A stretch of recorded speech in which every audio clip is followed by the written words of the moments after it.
आज की क्लास में हम पढ़ेंगे क्या एसिड एंड बेस में क्या कॉमन होता है।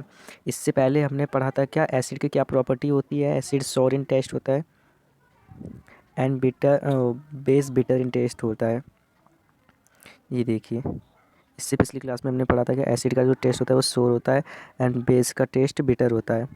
ओके, बेस का टेस्ट ये देखिए बिटर होता है और इसको हम आइडेंटिफाई करते हैं इंडिकेटर के हेल्प से। इंडिकेटर भी तीन टाइप के होते हैं, natural indicator, synthetic indicator and olfactory indicator.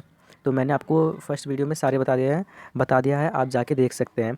And now will start second part, what is common of acid and base. ठीक है, तो आज हम उसे पढ़ेंगे। ये वीडियो और 2 पार्ट में कवर हो जाएगा फ्रेंड्स।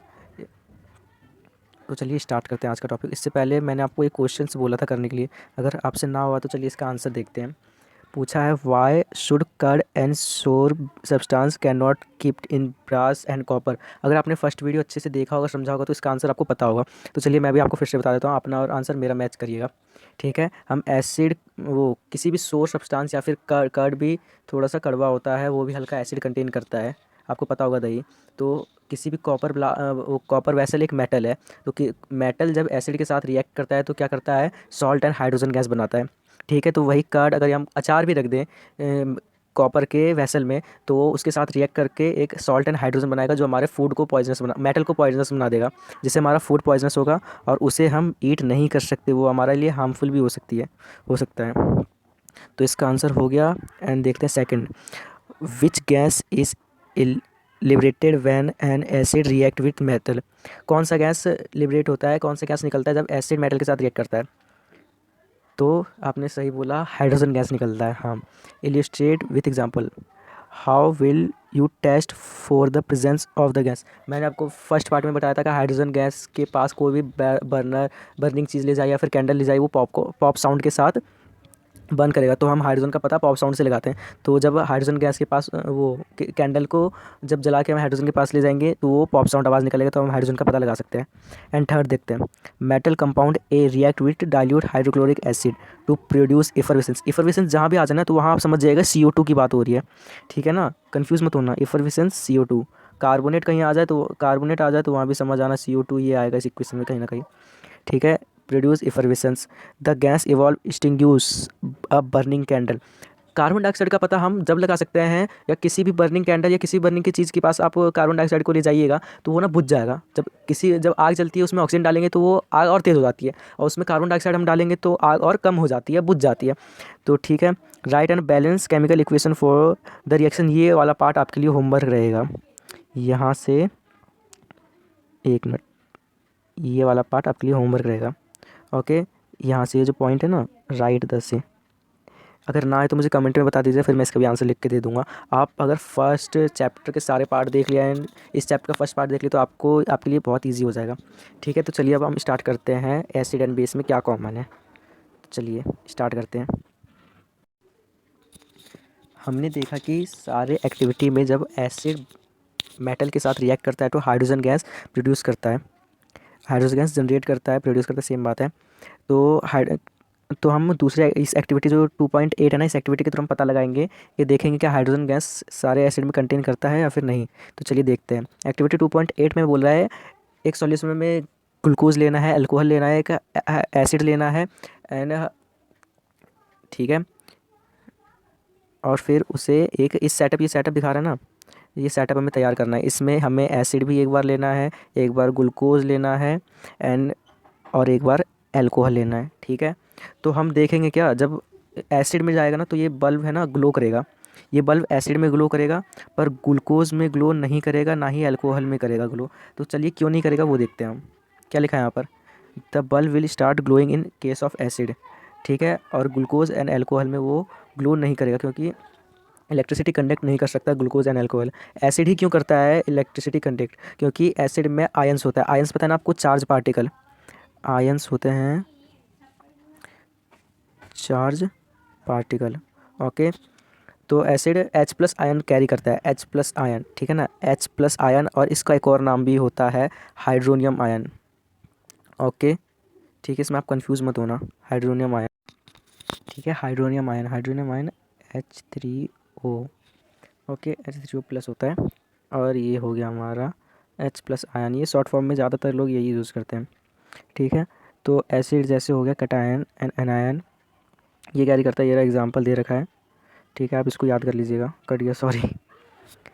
तो फिर हमारा इससे कंक्लूजन निकलता है क्या, जहाँ भी H प्लस आयन हो तो वो उस एसिडिक प्रॉपर्टी कंटेन करता है। ठीक है, तो जहाँ भी एसिडिक प्रॉपर्टी हो H प्लस आयन निकलेगा ही निकलेगा, इलेक्ट्रिसिटी कंडक्ट करेगा ही करेगा। तो बस हमारा इतना ही था। और वो सॉरी बेस जो होता है BH OH minus ion release करता है, OH माइनस आयन, ये देखिए यहाँ पर लिख रखा है ना। कटायन हो गया हमारा एसिड, अनायन होगा हमारा बेस, क्योंकि यहाँ पर माइनस आ गया। माइनस क्या होता है, अनायन, मैंने आपको फर्स्ट चैप्टर में बोला था। और कटायन क्या हो गया हमारा, प्लस में कटायन।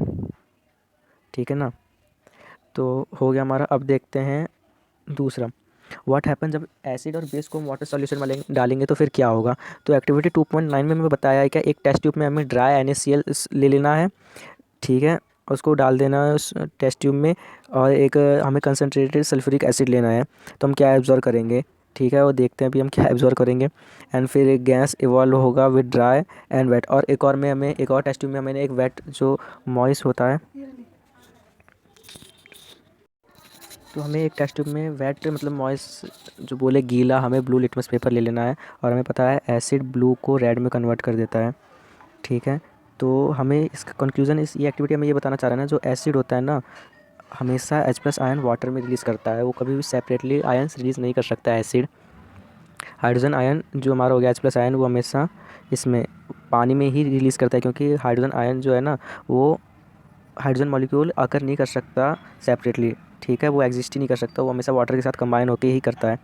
ये देखिए ये वाला H3O प्लस है ना, और H3O प्लस ही तो होता है हमारा H प्लस आयन। ठीक है, तो ये एक्टिविटी हमें ये बताना चाह रहा है। एंड एसिड प्लस वाटर, ये देखिए acid plus water HO3 plus Cl। तो ये हो गया हमारा, ये एक्टिविटी से बस हमें यही पता चलता है कि H प्लस आयन हमेशा वाटर में ही रिलीज़ होता है। ठीक है, एंड अब देखते हैं क्या बोल रहा है। We see in H plus ion in water, let's see what happen base. Base में भी क्या होगा, OH माइनस आयन रिलीज़ होगा। जैसे OH माइनस आयन है, OH माइनस आयन वाटर में गया तो Na प्लस OH में टूट गया। ठीक है, बेस भी OH माइनस आयन रिलीज़ करते हैं वाटर में। तो और एग्जांपल दे दिया है पोटेशियम हाइड्रोक्साइड, मैग्नीशियम हाइड्रोक्साइड का। ठीक है, और जो आयन बेस वाटर में रिलीज़ होता है उसको हम कहते हैं एल्कली, जो सॉल्यूबल होता है वाटर में। ठीक है,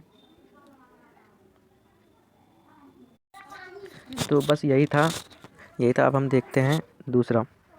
में कह रहा है हमें 10 ml वाटर लेना है एक बीकर में, और उसमें कुछ बूंद कंसनट्रेटेड सल्फ्यूरिक एसिड का बीकर में मिला देना है स्लोली, धीरे से। और फिर हमें ना बीकर को टच करना है, हम एब्जॉर्व करेंगे कि टेम्परेचर चेंज हो गया, टेम्परेचर बढ़ गया है। ठीक है, जिसके कारण वो गर्म हो गया है।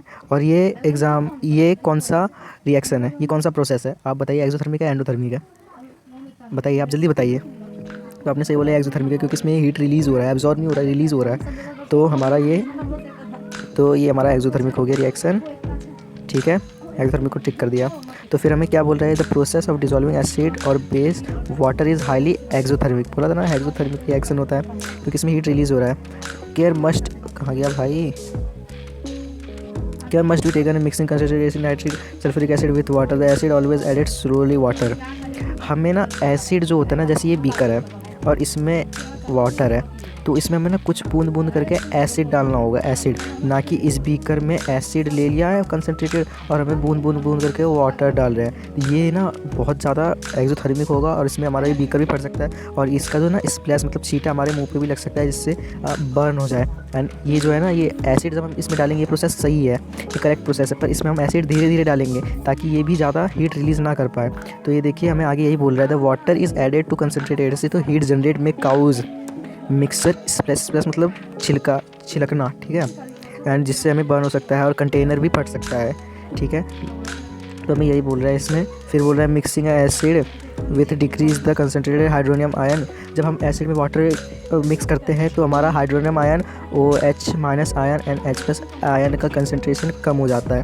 तो इसी को हम कहते हैं डाइल्यूटेड, इस प्रोसेस को हम कहते हैं डाइल्यूशन, DALITUTION। ठीक है ना फ्रेंड्स, तो इस प्रोसेस को हम कहते हैं डाइल्यूशन प्रोसेस। तो पूछे डाइल्यूशन प्रोसेस क्या होता है, फिर यहाँ से हमें लिख देना, यहाँ से लेके यहाँ तक। ओके, पर यूनिट वॉल्यूम कम होता रहता है। जैसे इसमें कहीं एसिड है, एसिड का भाई वॉल्यूम इतना है, जब इसमें हम मतलब एसिड ये रहा वाटर, इसमें हम एसिड डाल रहे हैं तो इसका जो एसिड है वो H+ आयन है, उसका कंसनट्रेशन कम हो रहा है। ठीक है, तो बस इसमें इतना ही था। ये वाला क्वेश्चन मैं सेकंड पार्ट में बना दूंगा, सारे क्वेश्चंस बता दूंगा, जब तक के लिए आप खुद से ट्राई करें। ये आपके लिए होमवर्क है। अभी के लिए बाय बाय, मिलते हैं नेक्स्ट वीडियो में। नेक्स्ट वीडियो में ये वाला टॉपिक करेंगे कवर, स्ट्रॉन्ग एसिड कैसे स्ट्रॉन्ग बेस एंड एसिड होता है। तो अभी के लिए बाय बाय। अच्छा लगे तो लाइक और सब्सक्राइब करिएगा। Thanks for watching this video.